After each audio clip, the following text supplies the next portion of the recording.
Hello students, today in this video we will start from the topic factors required for development of irrigation. So open your geography textbook page number 157. Factors required for development of irrigation. The soils of Indo-Gangetic Plains, one of the most fertile land in the world and very soft with gentle slopes.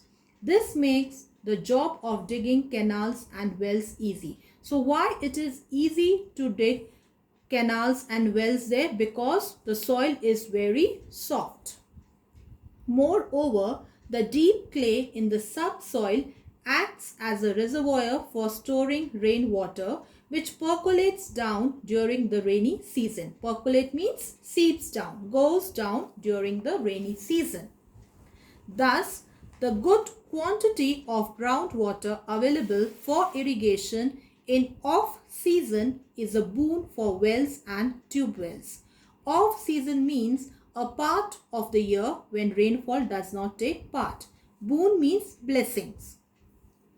The perennial snow-fed rivers of the plains are regular sources of irrigation. So underline, the perennial snow-fed rivers of the plains, they are the regular sources of irrigation.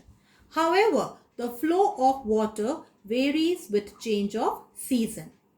In peninsular India, means in South India, hard rocks are difficult to dig and rivers are seasonal. Hence, in this region, tank irrigation is more common. Why tank irrigation is common? Because of hard rocks. Methods of irrigation.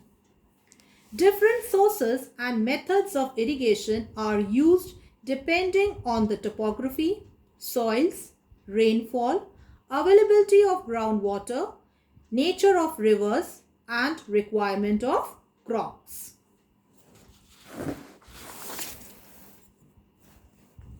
So first we will start with canal irrigation. Canal irrigation amounts to about 40% of the total irrigated area in the country.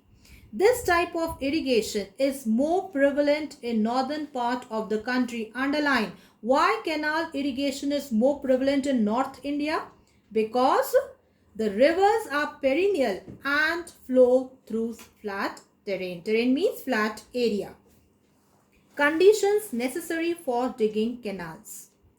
The two main requirements for canal irrigation are low level relief with deep fertile soil, and second, perennial source of water, that is snow-fed rivers which may be used for the development of canal irrigation.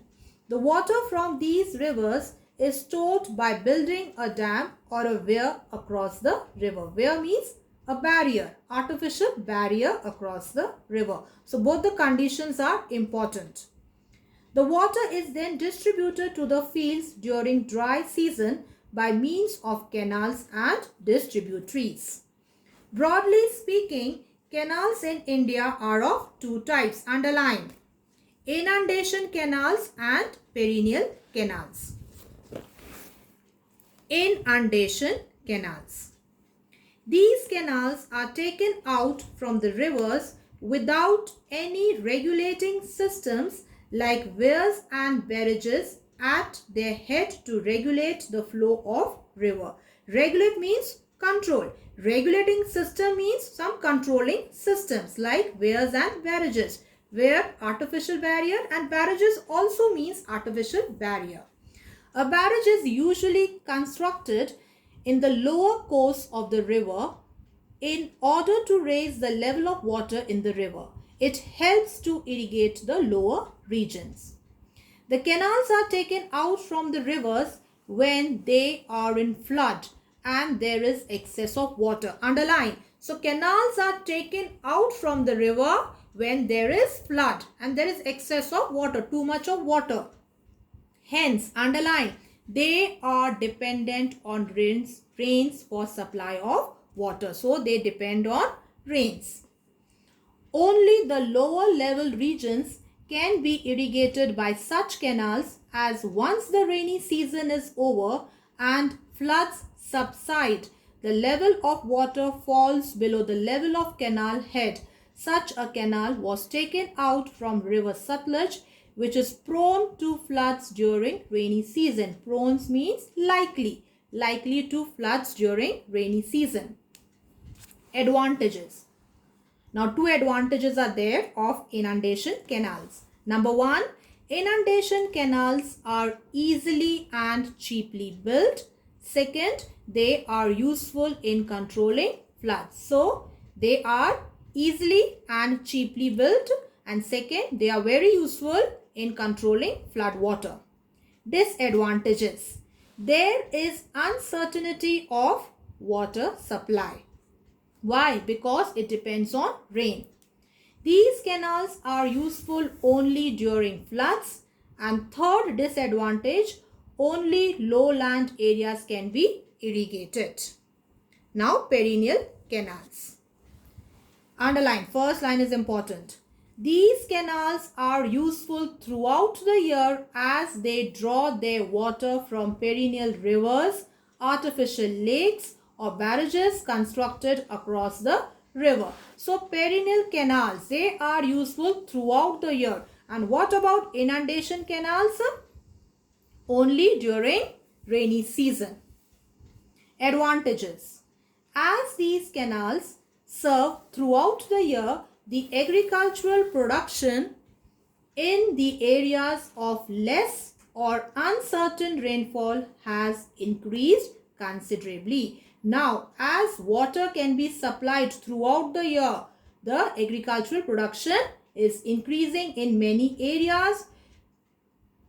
As these canals supply water, even during hot seasons, cultivation of some crops can be carried round the year. Now, disadvantages. Problem of salt effervescence due to overflooding of the fields, which makes the soil unsuitable for farming. Now, salt effervescence means bubbling of salt in the water. When too much salt is there in the water, what happens? Soil becomes unsuitable for farming. Second, problem of water logging. Water logging, water blocking. In case of unlined canals, as water soaks into the adjoining areas, turning them into swamps. Now, unlined canals means they are not made with bricks and stones. Number 3, to save the overflooding, it is necessary to line the canals. Line the canals means to make walls of stones, bricks, with bricks and mortar along the embankments. It is expensive to construct such canals properly.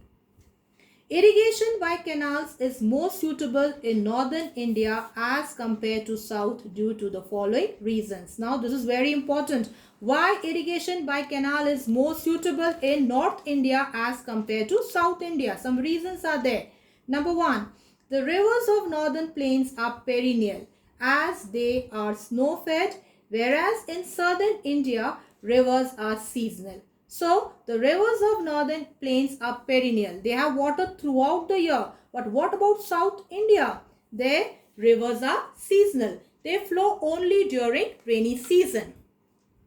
The surface of the northern plains is flat and soft and hence easy to dig, whilst in the south, the region being rocky is difficult to dig. So, in North India, the land is flat and soft. And what about south? There, the region is rocky. Rocks are there. The demand for irrigation is greater in the northern part as this is predominantly an agricultural region where proportion of arable land is highest due to high fertility of soil than other areas of the country. Why high fertility of soil? Because of alluvial soil.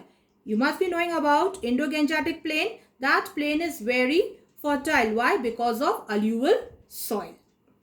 Now, I wind up for today. Thank you. Stay home. Stay safe. God bless you all.